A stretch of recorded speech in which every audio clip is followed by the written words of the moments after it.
Buenas noches, bienvenidos a las 8:45. Hoy día miércoles, Gustavo Berganza y Juan Luis Font. Arrancamos con la primera conversación de la noche que gira en torno a un reportaje planteado por el medio digital Plaza Pública respecto a la contratación, a la licitación para establecer un centro de atención a enfermo crónico renal en Escuintla. La nota arranca bajo el título de Licitaciones y adjudicaciones dudosas y habla de la gran avidez por establecer negocios, la codicia que hay en torno a aquellas enfermedades catastróficas o permanentes en nuestro país que padecen muchas personas. Hemos invitado al autor de esa nota a conversar hoy. Se llama Osvaldo Hernández, es reportero de Plaza Pública. Gracias, Osvaldo, por acompañarnos. Está con nosotros también Eddie Cooks, quien es abogado, es investigador del movimiento del grupo Acción Ciudadana, perdón. Y Acción Ciudadana se ha especializado en investigar casos de pacientes que requieren atención renal. Y está con nosotros también el administrador general de la Unidad Nacional de Atención al Enfermo Renal. Él es el doctor Douglas Guerrero. Gracias por acompañarnos, doctor. Gracias. Arranca, Gustavo, entonces con la primera pregunta. Osvaldo, hablas en un momento en tu reportaje de que este es muy similar al caso de Pisa. ¿Cuál es tu fundamento para decir eso? Bueno, la cuestión es ese concurso dirigido de alguna manera, con las especificaciones generales del concurso, sabiendo de que hay una empresa que puede dar ese servicio específicamente para 30 máquinas mediante un manifiesto de interés que crea una ERC para tratar de implementar el servicio en Escuintla. El caso PISA, pues hay una cuestión también de un concurso dirigido. Claro, en este caso no tenemos las evidencias que ha presentado la CICIG de que hay operadores externos que encausan ese concurso, ¿no? Pero eso es lo que genera dudas. Ahora, pero en el caso de la empresa que está prestando el servicio en Escuintla, es decir, también se habla de que tenía absoluta falta de experiencia con respecto a prestar diálisis. Exactamente, sí, dentro de su razón social no especifica que Sabiapharma S.A. Tenga la cuestión de poder dar un servicio de hemodiálisis. No existía en ese momento en su razón social. Eric, ¿cuán alta es la rentabilidad de atender a un paciente renal crónico? ¿Hay realmente competencia, avidez por hacerse de la atención al paciente? Claro, en Guatemala hay varias empresas que prestan ese servicio. O sea, hay empresas que han ingresado a Guatemala a prestar el servicio de hemodiálisis y también de diálisis peritoneal. Un servicio, por ejemplo, normal está cotizado, digamos, en unos 650 quetzales por servicio de hemodiálisis. De 650 a 800 quetzales. Por ejemplo, hay instituciones como Fundación Amor, empresas como Baxter y como otras empresas que han prestado el servicio, y también empresas que han ingresado como PISA y otras entidades que prestan el servicio. Pues es una rentabilidad. De hecho, nosotros en Acción Ciudadana hemos analizado que este tipo de casos afecta a las personas más vulnerables. Es un tipo de negocios que termina afectando a personas que están con una enfermedad crónica que debe mantenerse. Eddie, ¿ustedes tienen un registro más o menos del costo real de cada uno de los servicios de hemodiálisis? El costo real, no digo el costo de mercado. Un costo real podría oscilar en unos de 400 a 500 quetzales. Ajá. Digamos, Baxter, ¿a cuánto lo vende? Baxter lo vende como a 800 quetzales. Ok. Doctor, usted ha leído el reportaje que ha presentado Plaza Pública. Usted es fuente de ese reportaje, responde ahí adentro a los señalamientos que se hacen por esta contratación. Arranquemos primero por la licitación. ¿Es esta una licitación dirigida? ¿Cómo explica usted? Mire, lo que sucede es de que hay que situarse en el contexto, como yo le explicaba en la entrevista que me hizo el amigo periodista. Cuando uno está dentro de una situación difícil y ve una superávit de pacientes que no tienen el espacio físico donde tratarse, pacientes que vienen del interior con grandes limitantes, principalmente limitantes para hospedarse, para alimentarse, para transportarse. Pero digamos, esa es la motivación para la licitación. Esa es la motivación. Entonces, cuando esto sucedió, nosotros somos médicos, somos personas, no podemos jugar a ser un ser divino, de poder decir, mire, usted entra, usted no entra, cuando tenemos 10, 15 pacientes en estado crítico de urgencia de un tratamiento. y entonces teníamos que hacer otra diálisis más, incrementar los servicios de turno, disminuyendo el tiempo de los pacientes. Eso no es técnico, o realizar los domingos porque ya no teníamos espacio.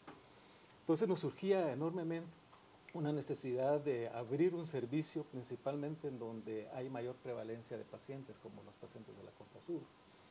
Cuando nosotros sacamos un manifiesto de interés, precisamente eso, por la urgencia, nosotros esperábamos que encontrar dentro del mercado de la industria de la enfermedad renal oferentes que nos pudieran prestar ese servicio y participar en ese concurso. Fue un concurso público. ¿Y no les preocupó que Sabia Pharma no tuviera experiencia antes en dar este servicio? Mire, todos la documentación que presentaron con todos los aspectos legales, su licencia sanitaria, además de eso, la maquinaria que se usa es una maquinaria de tecnología japonesa que es marca Nipro.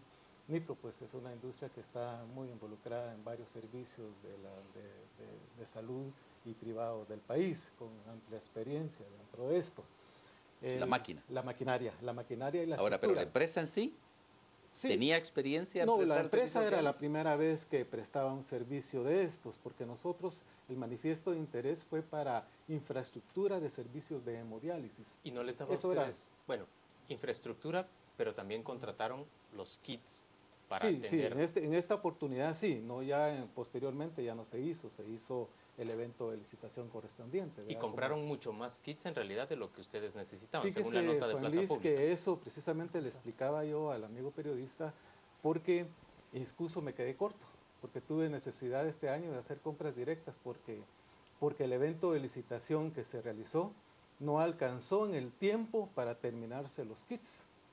¿Entiende? Nosotros levantamos un evento de licitación a inicios de año, pero UNAER, que ha sido este año, pues ha sufrido mucho desde su componente jurídico-administrativo, porque ha tenido 5 cambios de presidente del Consejo de Administración. Osvaldo, No pero la hemos tenido- evidencia es que se quedaron una gran cantidad de kits embodegados y que fue necesario pagar una bodega por 60,000 quetzales, si recuerdo bien los datos del esos reportaje, son en la zona hallazgos- 18. Sí, son hallazgos que ha la hecho la Contraloría Contraloría. General de Cuentas hace una auditoría y evalúa de que en efecto ve indicios de una mala compra.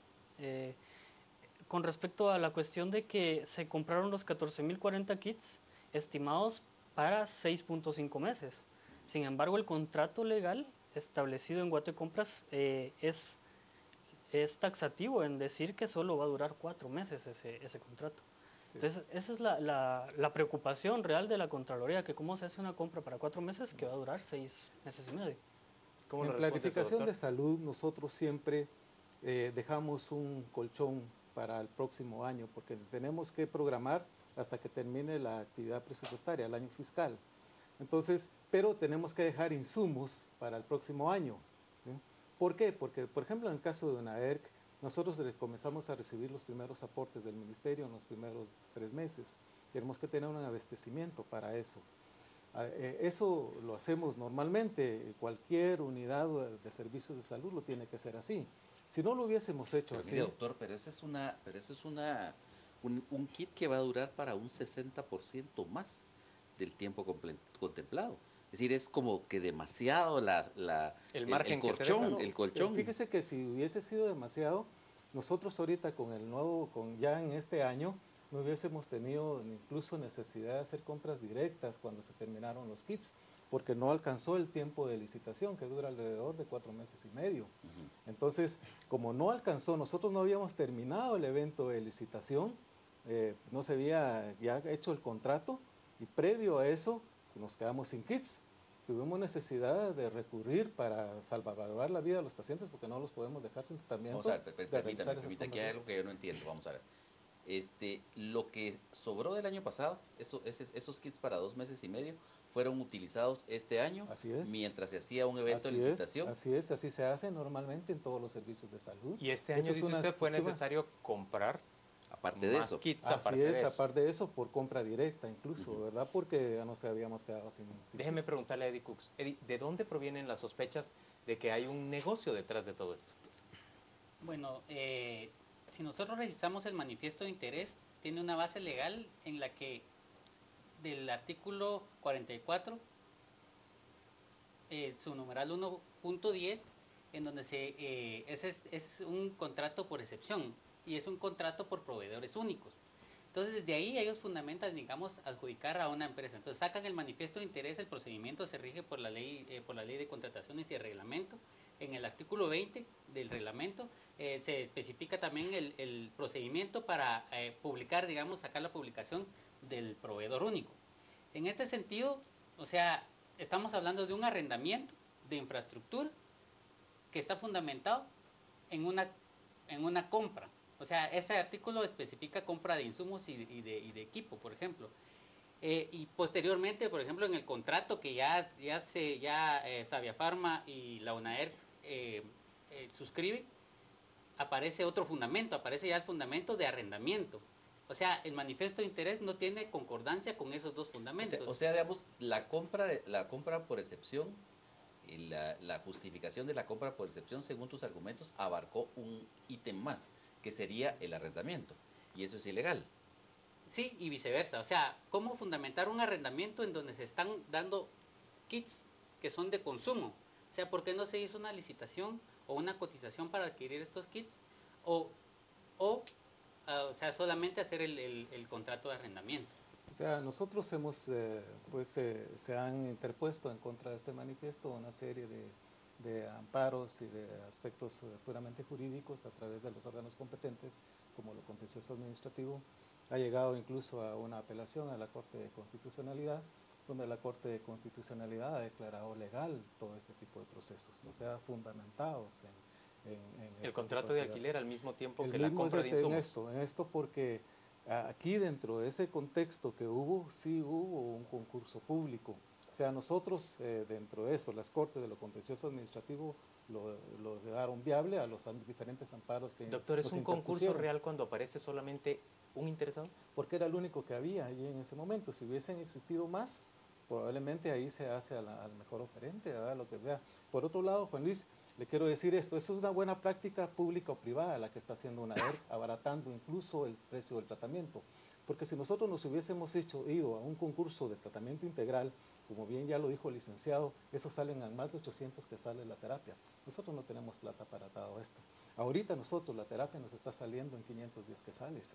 O sea, y además de eso, no solamente estamos ahorita proyectados en Escuintla con hemodiálisis, sino vamos ya con las clínicas de desconcentración de la diálisis peritoneal ambulatoria y además las clínicas prediales, que es lo que realmente hace falta. Pero hablemos de procedimientos. En el mismo lugar donde se tiene la infraestructura. Pero hablemos de procedimientos. Digamos, lo que da la sospecha de un mal manejo, de alguna mala intención, de aprovecharse el contrato, es que no se haya hecho desde el principio la convocatoria o la compra para también la parte del arrendamiento. Es decir, ¿por qué no se hizo eso desde el primer momento? ¿Y por qué después se incluyó dentro del contrato? El paquete era un paquete integral para que las personas, el proveedor que estuviera listo ahí fuera el oferente que nos pudiera prestar los servicios.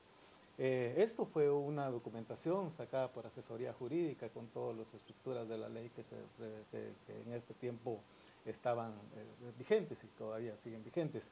Además de eso, la enorme necesidad de que no podíamos seguir aguantando una situación ya insostenible de una enorme demanda de pacientes. Osvaldo, cuando hiciste el reportaje, ¿no había suficiente demanda para llenar todas las plazas que habían sido contratadas en Escuintla? ¿Es así?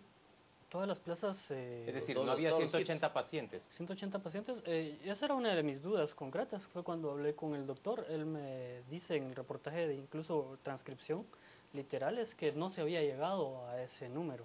Que se esperaba 180 pacientes, pero en un inicio no se llegó a los 180 pacientes que tenían contemplados. Se hace un concurso para una estimación de un número aproximado de pacientes para Escuintla, que no se llena la plaza inmediatamente para... Ahora nos dice el doctor que se ha superado incluso ese número, que hay más de 190 pacientes demandando el servicio en Escuintla. Y es que, por ejemplo, ahorita hay un nuevo concurso para 18,000 kits que ya fue adjudicado de nuevo a Savia Pharma, y me imagino que si uno hace las cuentas de los 18,000 kits va a cuadrar con los nuevos pacientes que están atendiendo. Pero no hay una manera que tengamos para verificar si ese número es exacto, ¿no? Porque algunos pacientes necesitan llegar 3 veces a la semana a hacer su hemodiálisis cada uno, pero algunos llegan 2 veces o solo una vez a la semana cuando tienen tiempo. Solo déjeme preguntarle, doctor Osvaldo, la duda de Plaza Pública surge de investigar este centro de atención al paciente renal en Escuintla y esta sospechosa empresa que no tenía ninguna experiencia a partir de lo que ocurrió en el ICS, es decir, que una empresa sin experiencia dio el servicio, murieron varios pacientes y hubo una demanda social e incluso un proceso penal en contra de las personas que fueron contratadas. ¿Encontrás semejanza entre lo ocurrido en el ICS y lo ocurrido en Escuintla? ¿Ha habido muertos por problemas de manejo de Sabiafarma? Específicamente por el manejo de Sabiafarma, no, el Ministerio de Salud tiene 28 muertos en una ERC de Escuintla, pero no especifica la muerte. Es decir, no la podemos... causa de la muerte. La causa de la muerte. No la especifica, no se la adjudica a Sabiafarma por el... ¿Tampoco ha habido ningún tipo de demandas de parte de los deudos No contra pude- una ERC? No pude detectar eso, sin embargo, parece que hay varios amparos de los pacientes que están organizados, pero no podemos tampoco, fue una de las cuestiones que tuvimos dificultad de tratar de encontrar ese amparo en la CC. Doctor, ¿cómo explica usted 28 muertes de pacientes renales entre el 1 de octubre del 2014 y el, ¿cuánto? 14 de octubre de 2015. Un año. Mire, la verdad es de que en materia de enfermedad renal, nosotros proporcionamos únicamente el tratamiento dialítico. El tratamiento dialítico tiene controles de calidad, tanto la diálisis peritoneal como la hemodiálisis. Constantemente de rutina nosotros hacemos las pruebas de KTB, que es la medición de desintoxicación de los pacientes de parte de lo que realiza el tratamiento sustitutivo. Y esas pruebas tienen parámetros bastante buenos, superando los estándares que hay de calidad. Sin embargo, el paciente no solamente necesita tratamiento dialítico, el paciente es un complejo de enfermedades, tiene problemas cardiovasculares.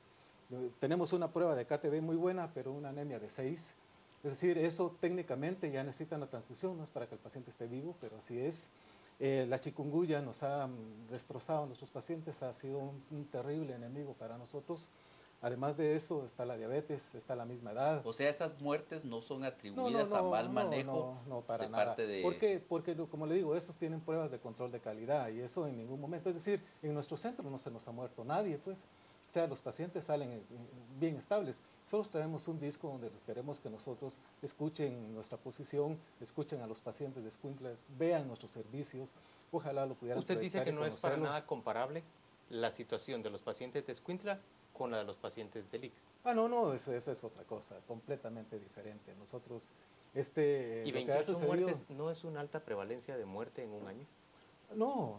¿Entre Nosotros, 180 pacientes? no, mire, la mortalidad de los pacientes es alrededor del 15 al 20% en un año. Ese es un estándar normal. Eso es un estándar habitual No, entre, habitual entre en todas enfermos, las partes del mundo. entre Claro. enfermos renales Principalmente crónicos. en nosotros, porque el problema de nosotros es la vulnerabilidad del paciente pobre, el paciente de escasos recursos, que no tiene cómo alimentarse bien, no tiene cómo comprar sus medicamentos para mejorar su anemia.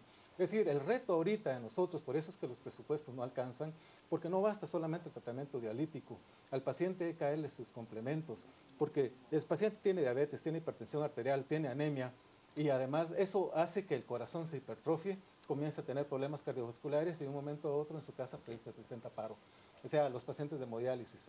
Y esto, si no le damos el tratamiento complementario integral, porque, por ejemplo, un 10% de nuestros pacientes sí están bien, porque ellos solo necesitan la diálisis, pero tienen los recursos. Como es gratuito el tratamiento, tienen el recurso económico para comprar sus medicamentos, eritropoetina, hierro, metabolismo de calcio y controlar su diabetes y todo eso, ¿no? En el, Pero el resto en el no. caso de una ERC de Escuintla también se da el problema de que, bueno, lo que mencionaba Osvaldo en el reportaje es que la dirección de Sabiafarma correspondía con otra empresa, ¿no?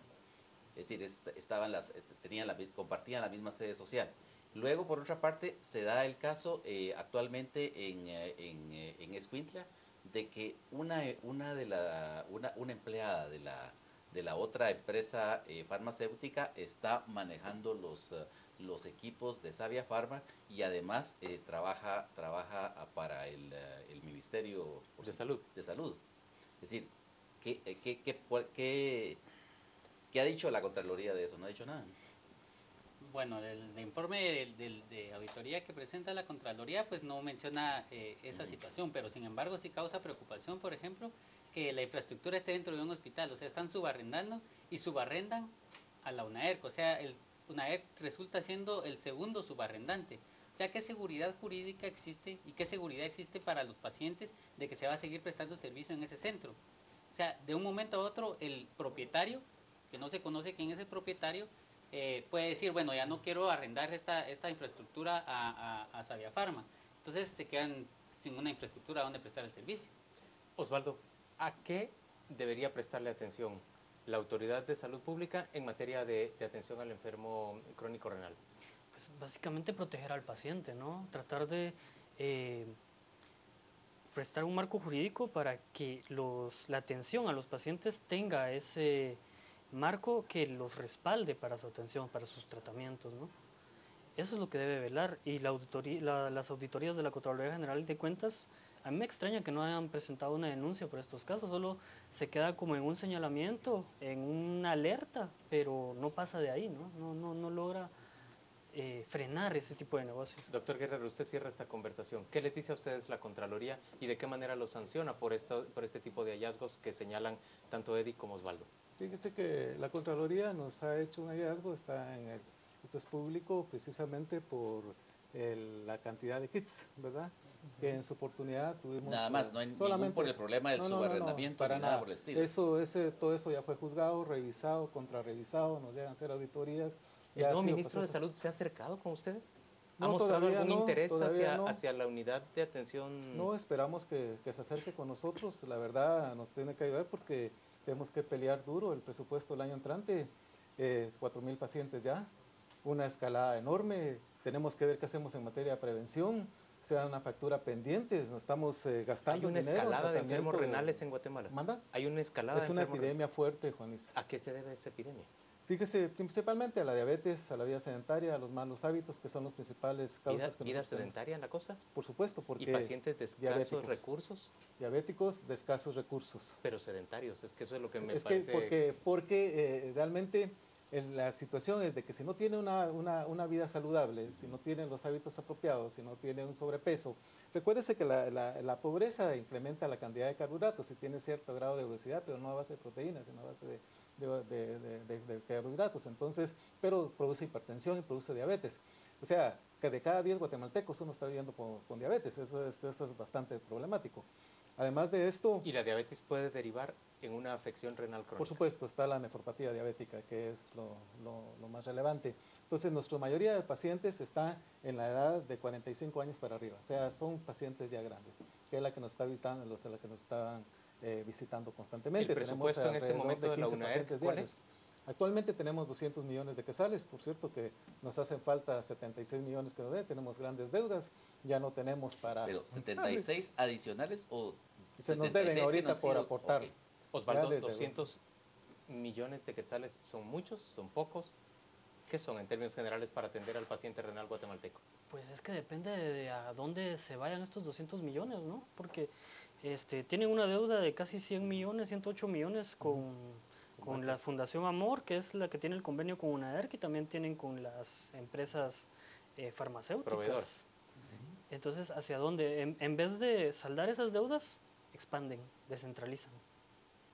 Entonces, es el manejo de esos recursos para priorizar la atención a los pacientes o saldar las deudas para seguir operando. Señores, gracias a los tres por acompañarnos a las 8:45. Vamos de inmediato con nuestro compañero Juan Carlos Sandoval. Él nos cuenta qué está ocurriendo, Juan Carlos, en las redes sociales, qué se está comentando respecto de la atención al paciente renal. Gracias, Juan Luis. Vamos a las redes, tenemos mensajes respecto a la entrevista de hoy. Nos cuenta Andrea, o sea, los pobres igual se iban a morir, descaro UNAERC, ¿qué es lo que nos dice Andrea? La mortalidad es muy alta en pacientes renales desnutridos, pobres y que viven en condiciones poco higiénicas. Lili nos dice, gracias a UNAERC, muchas personas se han beneficiado en recibir tratamiento, que Dios los bendiga. Talía nos dice, debe de haber mejoras en los procesos de compras, mejores auditorías, eliminar los sindicatos nefastos del Ministerio de Salud.